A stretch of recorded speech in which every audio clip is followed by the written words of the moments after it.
ఇవాళ ప్రేమ ప్రేమ ప్రేమ అన్న పేరుతో లోకం సర్వనాశనం అయిపోతోంది. సుందరకాండ వింటే అర్థమవుతుంది ప్రేమకి కామానికి ఉన్న సున్నితమైనటువంటి భేదం. ప్రేమ ప్రతిఫలాన్ని కోరదు. తల్లిది ప్రేమ, తండ్రిది ప్రేమ, భర్తది ప్రేమ, గురువుది ప్రేమ.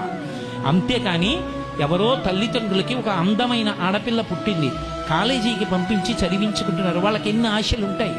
ఓ ఉత్తముడైన వాడికి ఇచ్చి పెళ్లి చెయ్యాలని, తన కూతురు సుఖపడాలని వాడు కోరుకోడా? ఆమె అందంగా ఉందని నువ్వు ప్రేమించేశావా? ఆమె నీకు తప్ప ఇతరులకు దొరకకూడదని యాసిడ్ పోసావా? సంస్కార హీనత్వం వల్ల కది వచ్చింది. ఎవడి మనసులో ఏ రాక్షసుడు దాక్కున్నాడో తెలియని నాడు కళాశాలలో ప్రతి విద్యార్థి పక్కన ఒక పోలీసు కూడా కూర్చున్నా సరే ఆపగలరా మీరు? సంస్కారం అంకురించిన నాడు ఇటువంటి దోషాలు రావు. రామాయణం పాఠ్యాంశాల్లోంచి ఎప్పుడు తీసివేయబడిందో, రామాయణ ప్రబోధం ఎప్పుడు పోయిందో, ఇంట్లో రామాయణం పుస్తకాలు ఉండడం ఎప్పుడు తగ్గిపోయిందో, తల్లిదండ్రులు రామాయణం గురించి బిడ్డలతో మాట్లాడడం ఎప్పుడు పోయిందో, అప్పుడు ఇటువంటి విపరీతాలన్నీ పుట్టుకొచ్చాయి.